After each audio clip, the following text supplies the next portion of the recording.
denn sie hält dich beweglich. Es gibt allerdings auch Übungen, die deine Beweglichkeit verhindern. Welche das sind und wie du sie verändern kannst, damit deine Dehnroutine trotzdem effektiv bleibt, erfährst du hier in diesem Video, also bleib dran.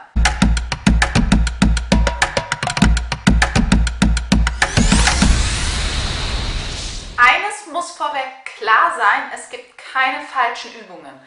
Es gibt keine falsche Übung, solange sie dich auf eine Belastung vorbereitet, der du deinen Körper oder dich selbst aussetzen möchtest. Damit du aber verstehst, worum es dabei wirklich geht, wenn du eine Übung machst, bildest du ja einen Körperbereich aus durch das Training. Das heißt, dieser Körperbereich entwickelt eine Art, nennen wir es Expertise. Wenn jemand auch im beruflichen Sinne eine Expertise hat, gibt es immer einen Bereich, der weniger beleuchtet ist, nennen wir es mal so. Und genauso ist es auch im Körper. Hast du irgendwo einen Schwerpunkt, gibt es dann wiederum aber die Kehrseite, nämlich dass es ein Defizit ist. Und dieses Defizit kann durchaus deine Flexibilität verhindern. Und das nehmen wir jetzt mit diesen 5 Übungen genauer unter die Lupe. Die erste Übung sehe ich sehr, sehr häufig, deshalb finde ich die ultra wichtig, hier mit reinzunehmen. Man liegt auf dem Rücken, die Beine sind 90 Grad angewinkelt, die Arme zur Seite und wir machen einen Unterkörper-Bein-Twist, das heißt, wir legen die Beine rechts und links wieder ab. Ich wette mit euch, diese Übung kommt euch bekannt vor. Das Problem an dieser Übung ist, dass die Beine rechts und links abgelegt werden. Die Übung dazu genutzt wird, natürlich am Bewegungsende beweglich zu sein und dort Kraft aufzubauen, was ja vom Grundgedanken her auch völlig richtig ist. Viele wissen allerdings nicht, dass es eine Bauchmuskelübung ist und die Kraft wirklich von ganz, ganz tief innen von den Bauchmuskeln und von den stützenden Wirbelkörpermuskeln, nennen wir die mal so, genutzt wird. Was passiert, wenn du nicht die Bauchmuskeln benutzt? Du legst die Beine zur Seite ab, holst sie wieder zurück und holst die Kraft aus dem unteren Rücken. Kannst du machen, wenn du den unteren Rücken stärken willst.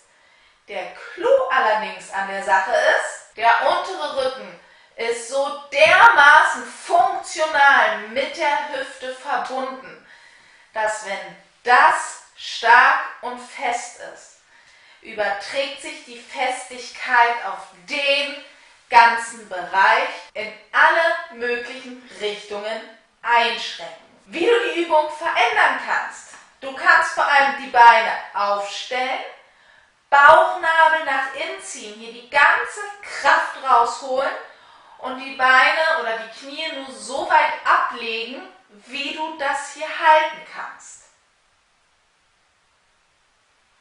Wenn sich dadurch deine Beweglichkeit natürlich in dem Bereich, weil hier kannst du ja jetzt wieder locker lassen, weil die Kraft ja hier ist und du es tatsächlich bis zum Boden schaffst und du dann wieder zurückkommen möchtest, erst Bauchnabel nach innen und das initiiert die Bewegung, dass die Knie langsam zurückgehen und du gehst zurück zur Mitte. Schaffst du das ganz gut, kannst du die gleiche Vorgehensweise auch in der Position gehen.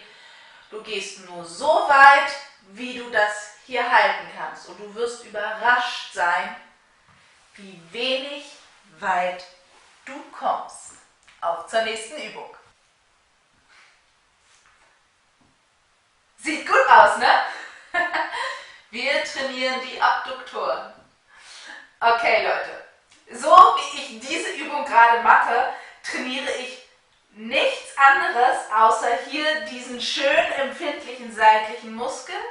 Ich gebe ordentlich Spannung in meine Lendenwirbelsäule rein und irgendwie würde mich es nicht wundern, wenn Leute nach dieser Übung Rückenschmerzen bekommen. Die Abduktoren, die wir bei dieser Übung trainieren wollen oder eigentlich vorhaben zu trainieren, liegen im Gesäß. Im Gesäßmuskel. Dazu empfehle ich tatsächlich, euch flach hinzulegen, beide Beine zu strecken, die Zehen ranzuziehen und die beiden Beine etwas, sagen wir 10 Grad hinter der Mittellinie nach hinten. Das heißt, wenn ich jetzt hier durchgucke, dürfte ich nur noch ein wenig meine Zehenspitzen sehen.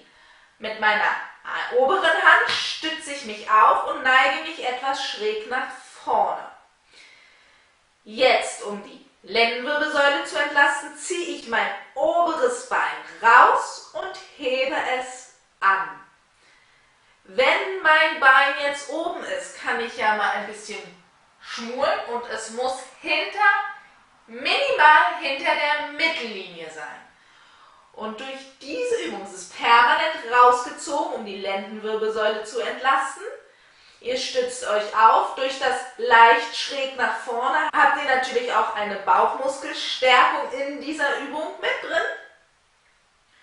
Und jetzt habt ihr wirklich die Abduktoren im Gesäß. Dadurch, dass der Fuß parallel ist, sind es wirklich die hier sind. Dadurch, dass der Fuß ein wenig nach hinten ist und es zu einer minimalen Rotation im Oberschenkel kommt, habt ihr wirklich die Abduktoren drin, die ihr wollt. Damit haben wir den gleichen Effekt wie bei der ersten Übung. Die Muskeln werden da trainiert, wo sie wirklich gebraucht werden, mit einer Stärkung der Bauchmuskeln, so dass eure Muskeln rund um die Hüfte, um die Leiste nicht so verkrampfen, dass es eure Flexibilität wegnimmt. Sieht gut aus, ne? Reparieren wir diese Übung mal. Eigentlich ist an dieser Übung nichts wirklich falsch. Das Problem an dieser Übung ist allerdings, dass diese Übung auch eine Flexibilität im Rücken für die Rückbeuge erfordert.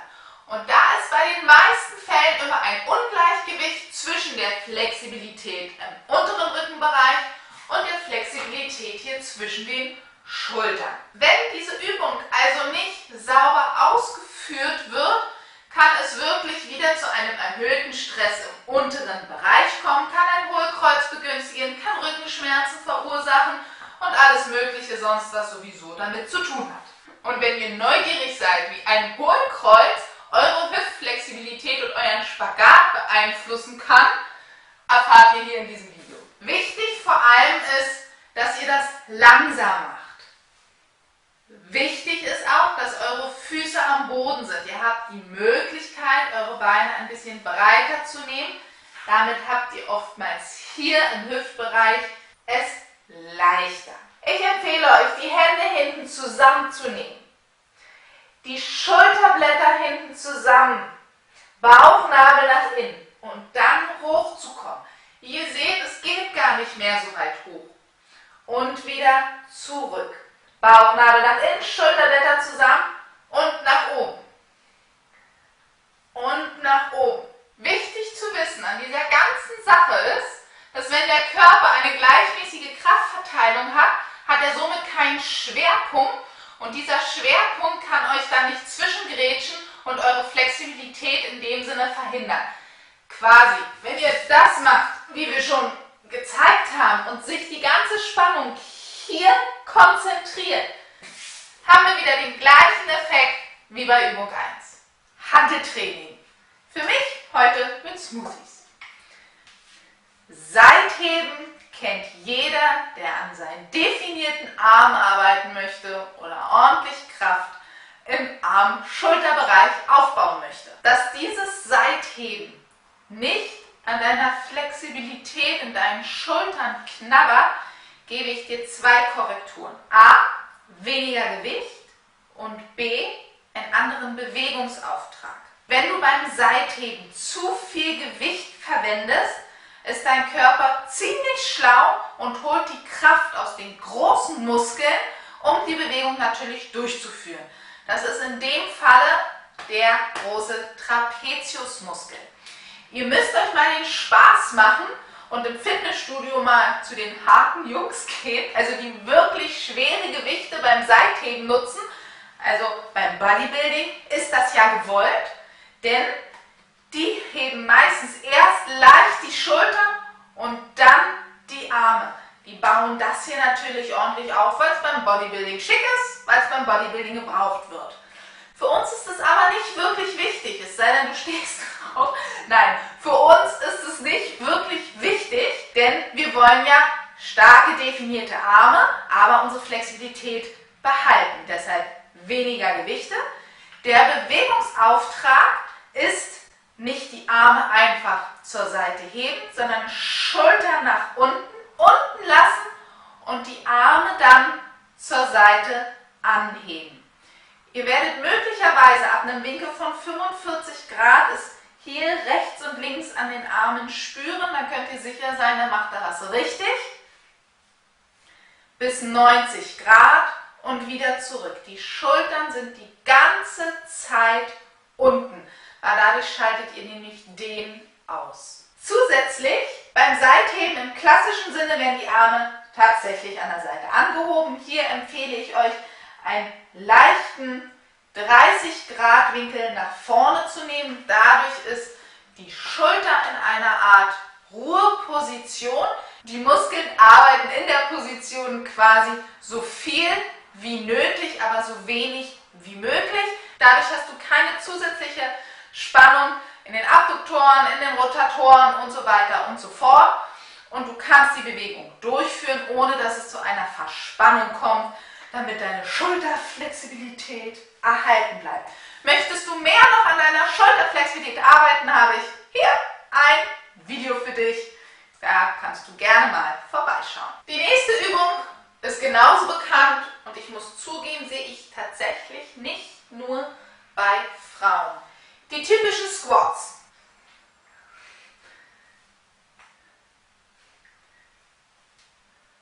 Reparieren wir auch diese Übung. Für mich als Tänzer mache ich definitiv andere Squats als jemand, der Gewicht hebt. Warum das Squatten für einen Tänzer anders ist als bei anderen Sportarten, ist der Effekt auf die Adduktoren.